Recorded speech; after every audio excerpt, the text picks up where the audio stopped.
ನಿನ್ನೆ ಮಾಗಡಿ ಶಾಸಕ H C Balakrishna ಅವರ ಹುಟ್ಟುಹಬ್ಬದ ನೆಪದಲ್ಲಿ ಡಿಸಿಎಂ ಡಿಕೆಶಿ ಬಣದ ಶಾಸಕರೆಲ್ಲರೂ ಕೂಡ ಊಟಕ್ಕೆ ಅಂತ ಸೇರಿದ್ರು, ಅಂದ್ರೆ ಡಿನ್ನರ್ ಮೀಟಿಂಗ್.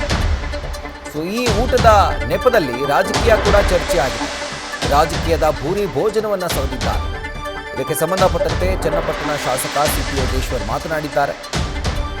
ಹುಟ್ಟುಹಬ್ಬದ ಊಟಕ್ಕೆ ಕರೆದಿದ್ರು, ನಾವು ಹೋಗಿದ್ವಿ. ತಡವಾಗ ಅಲ್ಲಿ ಹೋಗಿ ಊಟ ಮಾಡ್ಕೊಂಡು ಬಂದೆ. ನಾನಿದ್ದಾಗ ಸಭೆಯಲ್ಲಿ ಯಾವುದೇ ರೀತಿಯಾದಂತಹ ರಾಜಕೀಯ ಚರ್ಚೆ ಆಗಿಲ್ಲ. ನಾನು ಊಟ ಮುಗಿಸ್ಕೊಂಡು ಬಂದೆ ಅನ್ನುವಂಥ ಮಾತನ್ನ ಶಾಸಕ ಸಿ.ಪಿ. ಯೋಗೇಶ್ವರ್ ಹೇಳಿದ್ದಾರೆ.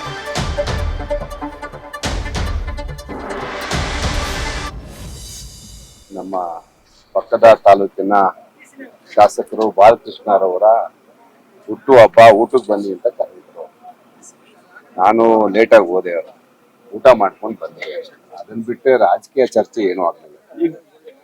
ನನಗೇನ ಆ ಥರ ಯಾವುದು ರಾಜಕೀಯ ಸಂಬಂಧಪಟ್ಟಂತ ಚರ್ಚೆ ಆಗಲಿಲ್ಲ. ಊಟಕ್ಕೆ ಸೇರಿದ್ವಿ. ಒಂದಷ್ಟು ಜನ ಹೀಗೆ ನೀವೆಲ್ಲ ಯಾವ ತರ ಈಗ ಕ್ಯಾಮ್ರಾ ಮುಂದೆ ಮಾತಾಡಬೇಕು ಅಂತೀರಿ, ಹಂಗೆ ಕೆಲವರೆಲ್ಲ ಫೋಟೋ ತೆಗೆಸ್ಕೊಳ್ಳುವಂತ ಒಂದು ಫೋಟೋ ತೆಗೆಸ್ಕೊಂಡು ಇದ್ದವರು. ಅಷ್ಟು ಬಿಟ್ಟರೆ ಬಾಲಕೃಷ್ಣ ಮತ್ತೆ ಅವರೇ ಅಂತಾರೆ ಸರ್. ಈಗ ಅವರು ಮತ್ತೆ ಬಸವರಾಜ ಶಿವಗಂಗಾಲ್ ಅಂತಾರೆ, ಅವ್ರ ಜೊತೆ ಕೂಡ ಚರ್ಚೆ ಮಾಡಿದೀವಿ. ಅವ್ರೇನು ಸಪರೇಟ್ ಆಗಿ ಚರ್ಚೆ ಮಾಡಿರ್ಬೋದು. ತಮ್ಮ ಜೊತೆ ಚರ್ಚೆ ಮಾಡಿಲ್ವಾ ಸರ್? ನಿಮ್ನೇನ್ ಸೇರ್ಸ್ಕೊಳ್ಳಿಲ್ವ ಸರ್ ಅವ್ರ ಜೊತೆಗೆ?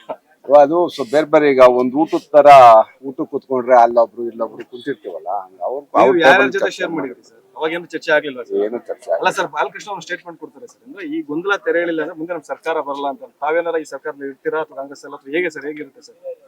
ಅಂದ್ರೆ ಅವ್ರು ಹೇಳ್ತೀರಾ ಸರ್ ಕಾಂಗ್ರೆಸ್ ನೆಕ್ಸ್ಟ್ ಬರೋದಿಲ್ಲ ಅಂತ.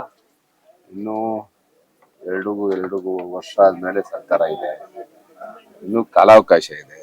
ಈಗ 3ನೇ ತಾರೀಕಿಂದ ಬಜೆಟ್ ಆಗುತ್ತೆ, ನೋಡೋಣ ಏನೇನಾಗತ್ತೆ ಅಂತ. ಈಗಲೇ ನಾನು ಬಾಲಕೃಷ್ಣ ತರ ಏನು ಹೇಳಕ್ ಬರಲ್ಲ. ನಾನು ಅದ್ರ ಬಗ್ಗೆ ನಾನು ಏನು ಪ್ರತಿಕ್ರಿಯಿಸಕ್ ನನ್ಗೆ ಇಷ್ಟ ಇಲ್ಲ. ನಾನು ಆಗ್ಲೇ ಬಹಳ ವರ್ಷದಿಂದ ಈಗೆಲ್ಲ ಹಿಂದೆ ನಿಮ್ಗೆಲ್ಲ ಗೊತ್ತು, ಹಿಂದಿನ ಸರ್ಕಾರದಲ್ಲಿ ನಾವು ಬಹಳ ಆಕ್ಟಿವ್ ಆಗಿ ಕೆಲಸ ಓಡಾಡ್ತಾ ಇದ್ವಿ ರಾಜಕೀಯವಾಗಿ. ಈಗ ಬರೀ ಕ್ಷೇತ್ರ ಕೆಲಸ ಮಾಡ್ಕೊಂಡು ಇರೋಣ ಅಂತ ತೀರ್ಮಾನ ಮಾಡಿದೀವಿ. ಊಟಕ್ಕೆ ಕರೆದಿದ್ರು, ಊಟಕ್ಕೆ ಹೋಗಿದ್ವಿ. ನೀವೊಬ್ರು ಹಿರಿಯ ರಾಜಕಾರಣ ಇದ್ದೀರಿ ಸರ್.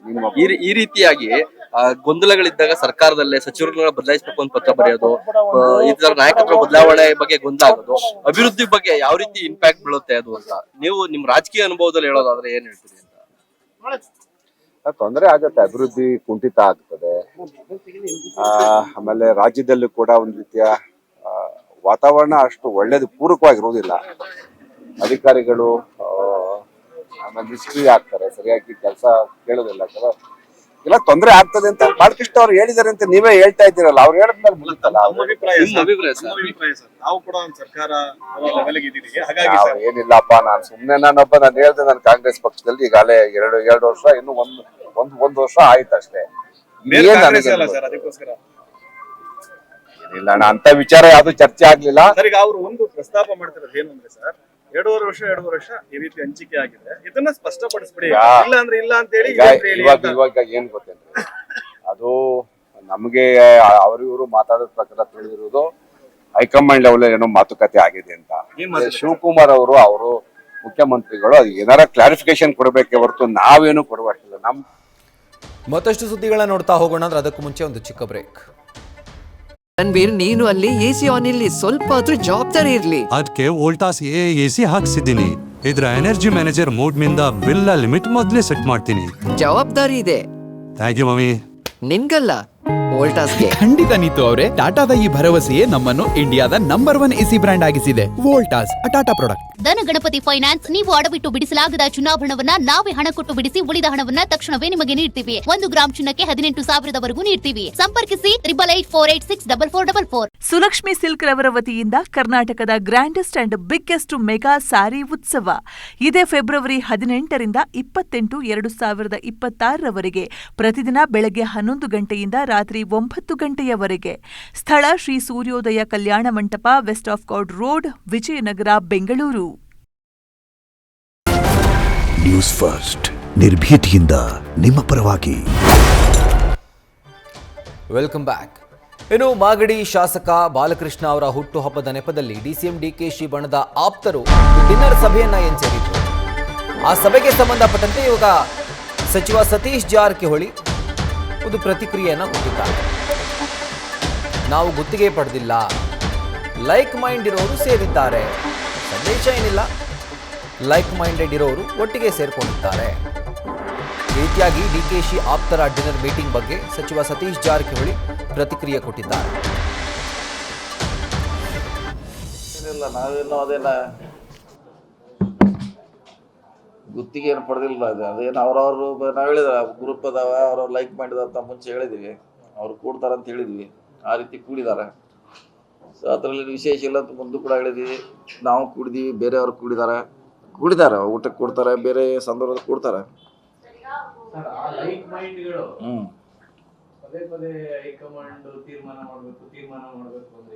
ಯಾವ್ದು ನಾವು ಹೇಳಿದಿಲ್ಲ, ಮತ್ತೆ ಅದೇ ಸೇಮ್ ನಾವು ಹೇಳಿದ್ವಿ, ಅದನ್ನು ನಾವು ಹೇಳಿದ್ವಿ, ಅದನ್ನು ಅವ್ರು ಹೇಳಿದಾರೆ, ಎಲ್ಲ ಒಂದೇ ಇದೆಲ್ಲ ಕೂಗು ಒಂದೇ.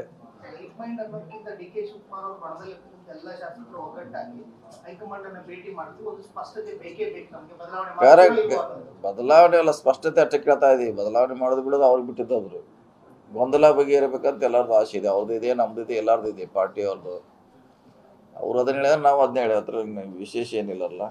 ನಾವು ಡೆಲ್ಲಿಯಲ್ಲಿ ಅದನ್ನ ಹೇಳಿದೀವಿ, ನಿಮ್ಮ ಮುಂಚೆ ಅದನ್ನ ಹೇಳಿದೀವಿ, ಈಗ ವಾರ ಅದನ್ನ ಹೇಳಿದ್ರೆ ಅದನ್ನ ನಿನ್ನೆ ಅವರು ಅದನ್ನೇ ಹೇಳಿದ್ದಾರೆ.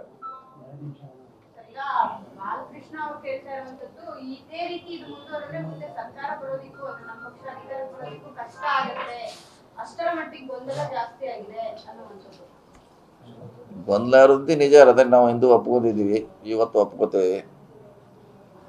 ಸೊ ಬೇಗ ಬಗೆಹರ್ಬೇಕು. ನಾವು ಡೆಲ್ಲಿವರೆಗೆ ಹೋಗಿ ಹೇಳಿ ಬಂದೀವಿ ಒಂದು ವಾರ ಹಿಂದೆನೆ ಅಷ್ಟೇ. ಅದನ್ನೇ ಅವರು ಇಲ್ಲಿ ಹೇಳಿದ್ದಾರೆ ಅಷ್ಟೇ. ಇಲ್ಲ, ಹಂಗೇನು ವೀಕೇನಿಲ್ಲ ರೀ, ಬಗೆಹರಿಸ್ತಾರೆ, ಆದಷ್ಟು ಬೇಗ ಹರಿಸ್ತಾರೆ. ನಮಗೂ ಆಸೆ ಇದೆ, ವೇಟ್ ಮಾಡೋಣ. ಅವ್ರನ್ನ ಕೇಳ್ಬೇಕಲ್ಲ, ಯಾಕೆ ಮೌನ ವಹಿಸ. ಈಗ ನಾವಿಲ್ಲಿ ಬೆಂಗಳೂರಾಗ ಕೂತ್ ಹೇಳಲಿಕ್ಕಾಗಲ್ಲ. ನೀವು ದಲಿತ ಸಚಿವರು ಶಾಸಕರುಗಳು ಸಭೆ ಸೇರಿದಂತ ಸಂದರ್ಭದಲ್ಲಿ ಬ್ರೇಕ್ ಸುರ್ಜೇವಾಲಾ ಮುಖಾಂತರ ಈಗ ಒಂದು ಬಣದ ಶಾಸಕರುಗಳು ಡಿನ್ನರ್ ಮೀಟಿಂಗ್ ಮಾಡ್ತಾ ಇದ್ದಾರೆ. ಏನ್ ಸಂದೇಶ ಕೊಡ್ತಿದ್ದಾರೆ ಸರ್?